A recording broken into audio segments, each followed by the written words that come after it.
Oh, it is April 5th. We are counting down. We are about 15 days from our average last frost date, so you know what that means, gardeners. We are in the final push to try to get things ready.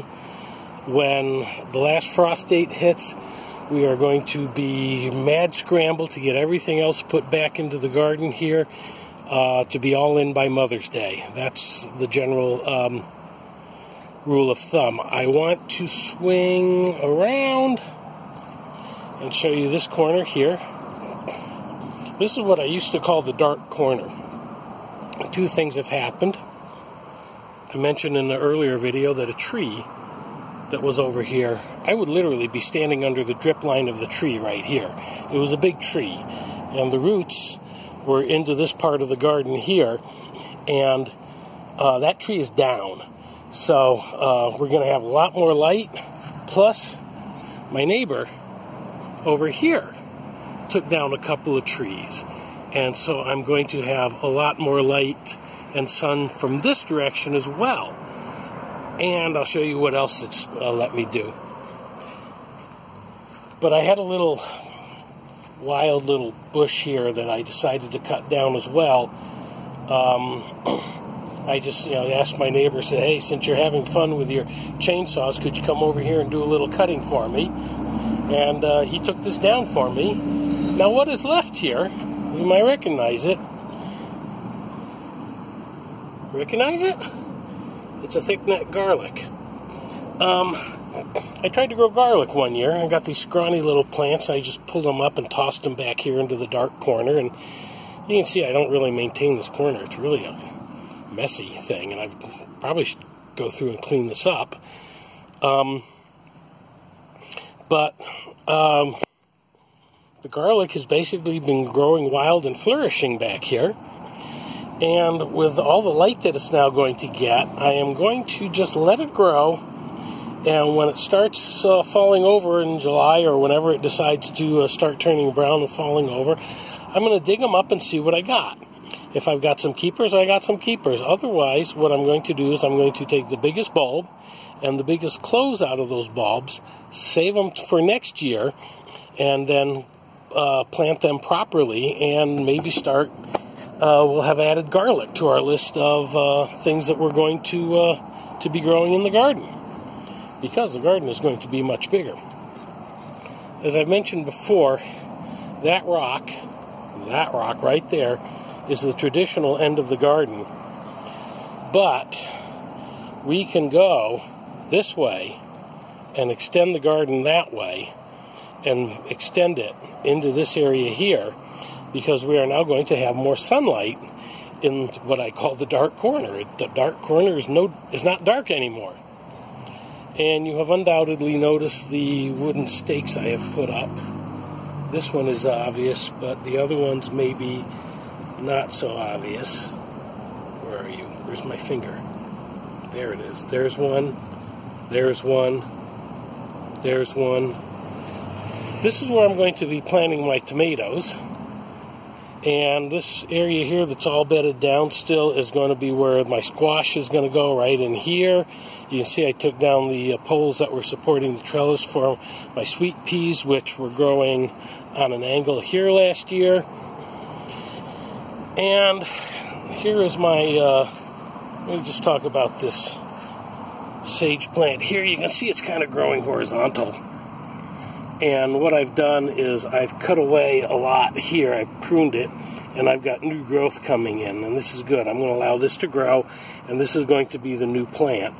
And at some point I will cut away this, but right now this is producing energy to grow those, so I'm not going to. And I've also got little tufts of new growth here which I can cut and use fresh sage in my cooking. So we'll leave that there. And I want to show you what I did here. I've got my sweet peas growing, and I told you my neighbor cut down a tree, and he had all kinds of twigs, long twiggy branches, and I said, hey, can I get an armload of those?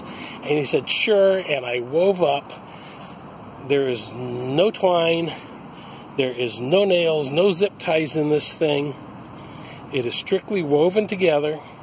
It's basically a wattle fence, and in this case it's a wattle fence trellis for my sweet peas, which are growing like gangbusters. So that is in and growing and doing great.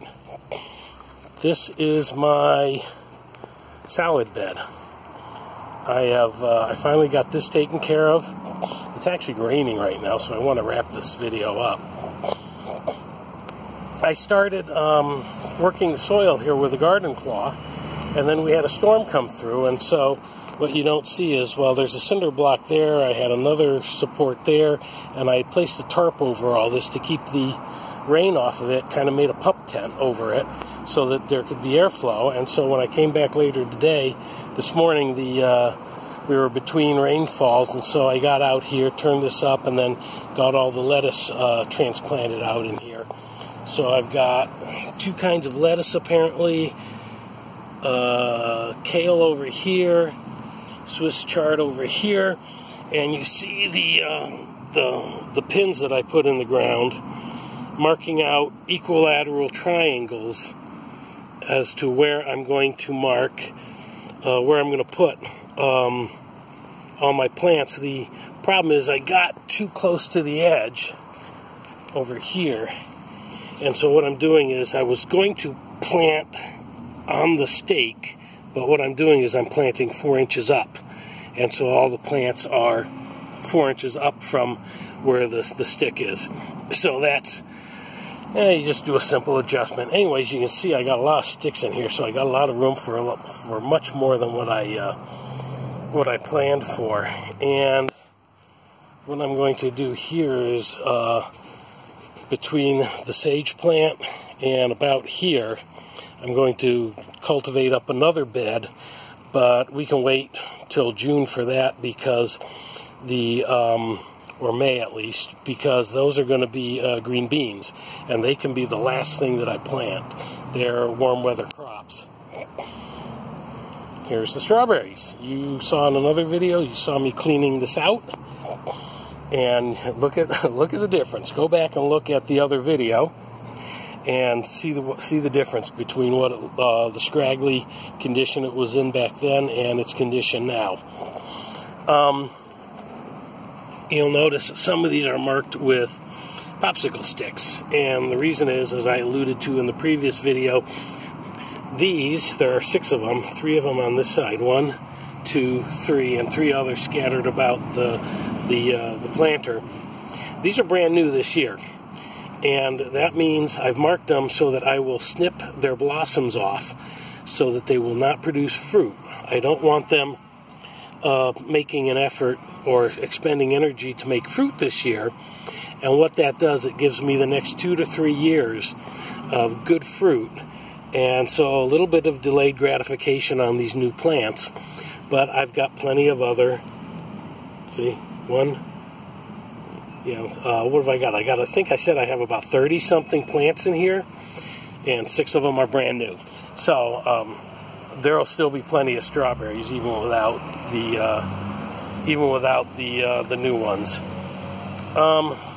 Another sage plant, which also will get pruned back.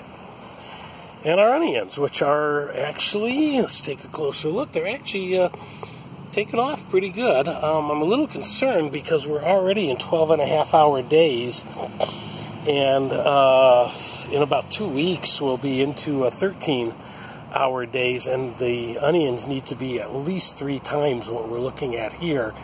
Otherwise, they're going to be entering their bulbing stage, and I'm going to get really small onions.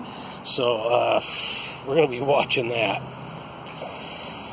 My Canalt strawberry, my pot, oregano in the ground. I had a pizza garden growing here, and the oregano's left over from that. I'm going to clean that up. Here is my stair-step planter. Looking much better now. These chives back earlier, I'm still getting chives sprouting up here. But we've got regular chives here. We've got garlic chives over here. Regular chives, garlic chives, and a regular chive growing in among the garlic chives. Once you get them in and established, they just kind of do their own thing. You just leave them grow. They're almost invasive. This will be basil, but basil is a delicate plant, very late start to grow. I think that's a weed. Thyme, which I'm going to replace, and look at this oregano growing here. I went through and did to this oregano what I did with the strawberries. I cut off all the old growth and get all the stuff that had ugly brown frostbitten leaves, cut all that off and just let all new growth come in. And this thing is just, this stuff grows like a weed. It's going to be wonderful. I'll be snipping off fresh sprigs of this stuff to use in cooking here in a few weeks, and then just before it blossoms, we're just going to cut it all down and dry it. And I'll have dried oregano, and as if I don't already have enough, this supplies me with all the oregano I need on an annual basis, really. The stuff, it's very strong. You don't need to use a lot of it. Rosemary, which I had replaced last year. These are, let me see what I needed. This is, I've got parsley planted underneath here, and these jugs are, come on jugs. These milk jugs are just trying to keep everything moist in there.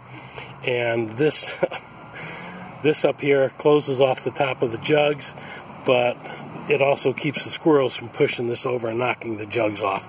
Let me show you. Back it up here. It's up against the fence. The squirrels run along the fence and then use the stair-step planter to climb up and down to the fence. Let me see here. Let's go in the greenhouse. Let's see what's going on here.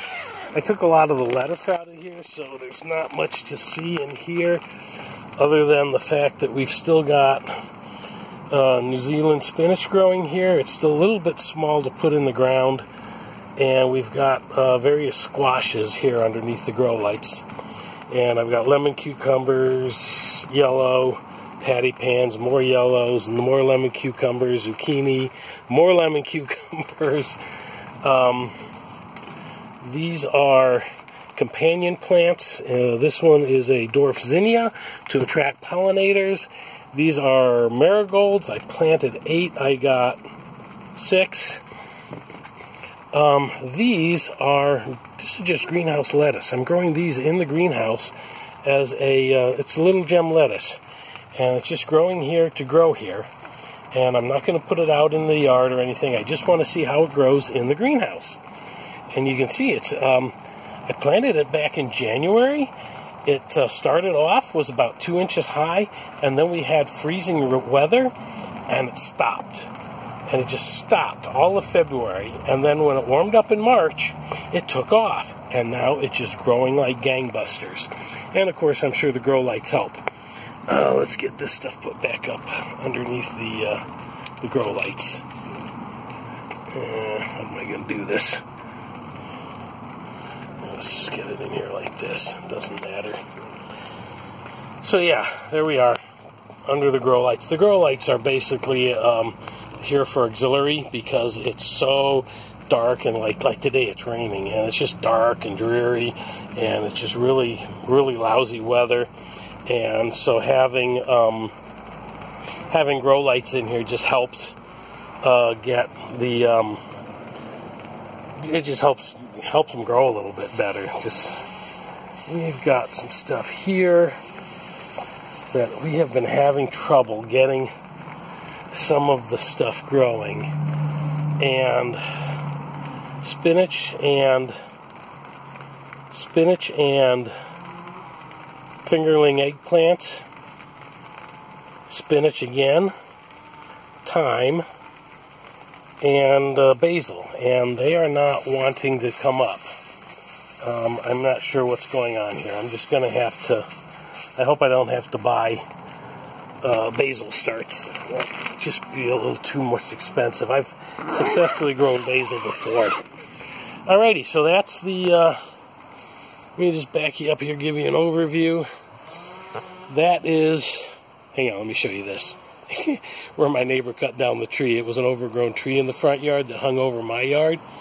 You can see the drip line where the grass ends. and in cutting down the tree, the fence took a few hits. I'm not concerned. I'm not concerned a bit. It needed replacing anyways. He's going to take care of it. So there's the overview. There's the garden. Starting to look more like a garden. Hey, if you like this video, go ahead and hit the like.